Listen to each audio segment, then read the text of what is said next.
over here in front of a church, Holy Church, in downtown Berkeley, California. Sitting in front of this church, I have a meeting to go to here at this church. I have nothing against churches or religion.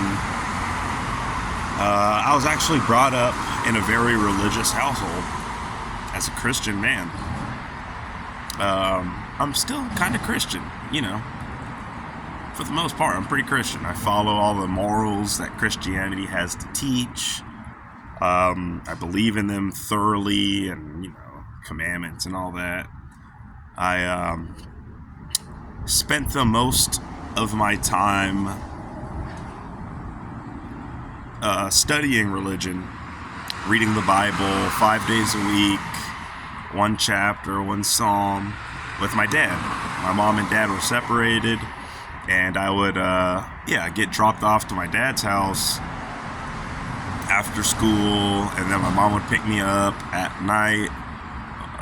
Blah, blah, blah. But as soon as I got to my dad's house, he'd always have the Bible on the table, expecting me at the same time, ready to go to read a chapter, whatever we were reading, right?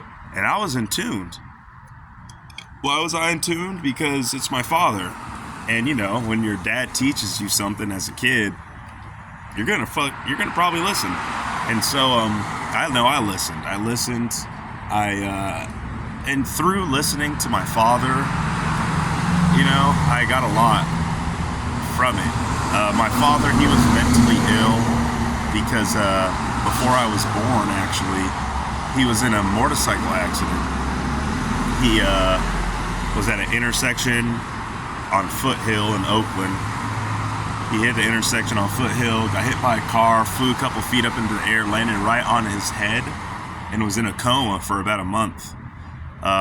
When he woke up from that coma, he was never the same, is what I heard from my family member. So, the dad I knew, his name was Daniel. The Daniel I knew was the only one I knew. Like, I didn't know him before that incident. However, that didn't prevent me as a child, as I grew up, it didn't prevent me from trying to understand his teachings. It didn't prevent me from trying to understand everything that he did, why he did it, and he always had an explanation for me. He would explain to me the things he did, even though they didn't sometimes make sense because he was kind of mentally ill, had that thing in something's wrong upstairs. But for me as a kid, I didn't, it's not like I viewed it as something wrong with him. I just viewed it as, that's my dad. He's trying to teach me something. Let me pay attention. Let me try and get something out of it. And through me trying to get something out of what he tried to teach me while he was not in his kind of right mind, it made me kind of always question what it was he was trying to teach me. Sometimes it wouldn't really have a meaning at all what he did. I remember he left me on the corner of a street one day with two bags full of heavy-ass books, big-ass books. He left me on the fucking street corner. He's like, "Stay here, son."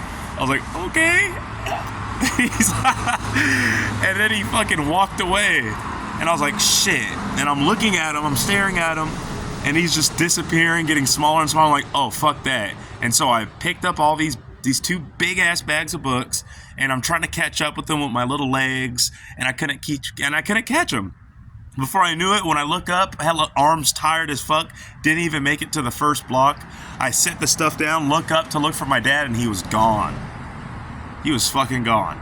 And like this woman walked up to me, all like, I'm crying, I'm bawling at this point, and she goes, "What the fuck? Like, what are you doing here? Where's your mom? Where's your dad?" I'm like, my dad is that. I didn't know what the fuck was going on. And out of nowhere, my dad came, and it was all good. But that's the type of thing. I have a lot of more stories, kind of like that too. But do I hold any of that stuff against my father? No. Why? Because I know that he had a mental illness. I knew he had not even really a mental illness that was passed on from his genes. It was really a mental illness brought on to him from a physical impact. I believe there's 3 reasons why someone would have like trauma: is a physical impact, child trauma, or you were born with it. It's in your genes. 3 reasons. And his was a physical impact. You know, maybe other stuff played into it too, but the main reason why he wasn't himself is because of his physical trauma, the physical blow to his head when he got hit by a car on his motorcycle. So, since that's the case, you know, I kind of just found this out 3 years ago, 2-3 years ago, when I got like sober from the harder stuff last time. My family member told me that, and that was promising shit, because before then, I thought it was because my dad was in the military and then he got back and he wasn't right in the head, or I thought it was because he was born with it. And I thought I was bound to have the same type of tendencies and mental illness progression that would ultimately lead it to his same shoes or his same mind frame that was totally just kind of cuckoo. So that had me worried for like probably since like middle school, when things got really bad with him and I started understanding things a little better. But, you know, that's me hella years from middle school to like 26 years old worrying about my future, worrying that, oh shit, there's no hope for me. I'm going to end up just like my dad and John George, kind of fucked up in the head, right? So I was like, fuck it, do some drugs. So, gladly, happily, you know, I have a better understanding of his history and the reasons why he acted the way he acted, which gives me a better, more reassuring reason to move forward in a more positive light. What I've gotten from me trying to understand my father, I spent so many minutes, hours, days, years thinking about his teachings, thinking about the things he told me, why he told me it, thinking about the situations that, you know, I was put through because of his mental illness. And it's not like it was judgmental thoughts, because, you know, I don't think anyone in the world ever judges their mom or dad, right? Like, we don't judge them. You know, I never judge my dad. I just try to understand them for who they are. And through me trying to understand my dad's actions, I find myself trying to understand everyone else's actions. It kind of like spilled over into everyone else. Like, I spent so much time trying to figure out, why is my dad doing that? When really, a lot of it didn't make any sense, and it will never will make sense. Why? Because he's mentally ill. So it was really just like a hamster wheel of thoughts that I've continued thinking about for years and years and years.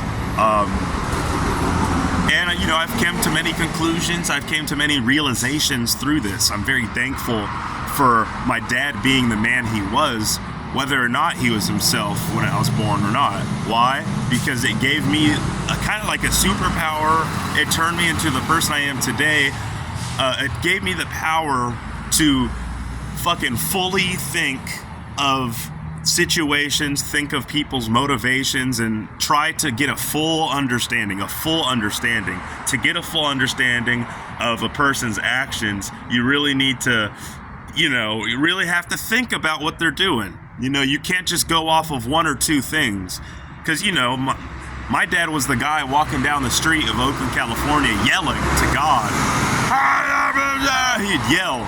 And I'd be the fucking little kid standing right next to him, staring up at him, not judging him, but just wondering why, thinking why. What's the answer to this? While everyone else around my dad's judging him, right? So, I mean, I'm very blessed to have the mind frame that I do now, because I find it hard to judge people. Of course, I've done some crappy stuff, fucked up shit, I hurt people, did some weird stuff while on drugs, and, you know, that's probably a little bit more of a reason why I don't judge people, you know, because I've been through things myself. I put myself through things that I wouldn't want people to judge me about, right? But for the most part, the reason why I find myself not tending to judge people. You know, even before the drugs, I never judged people at school because I had a father who, if I judged him, I could judge him from morning to the night. You know, there's so many things to judge him on, but I can't. I won't. I choose not to because he's my fucking dad. So I'm very proud to have him have him as my father. And I'm very thankful for the things that he taught me in between the lines, right? He'd teach me these lines in the Bible. He would teach me things through the speech, through the words he said in his speech.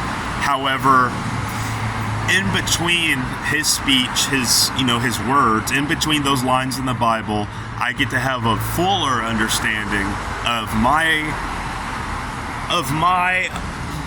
my self-being, I guess. And wow, having a fucking clear mind right now, having no drugs in my system is a fucking blessing too, because I would never had come up with this shit if I was high on some weed. I swear I wouldn't. I'm actually able to think through ideas in my head, think through them from beginning to end, and I also get to think of where that idea came from. Why do I have this idea? And I get to question it. Okay, is this idea helpful or is it not helpful? Is it positive or is it negative? My father honestly gave me the gift of thought itself. Everyone thinks, right? Everyone has the gift of thought, Aaron. But I feel like for me, I get to think about things a little bit longer than everyone. Just a little bit. So, I'm blessed. Miracle Worker shirt. Fucking love it. Alright, so we out here, ready for the day. A beautiful, beautiful, beautiful blue sky on a beautiful, beautiful, beautiful day. And I'm excited to get it going. I'm motivated. And good luck to all the drug addicts out there still struggling. I hope you find your way.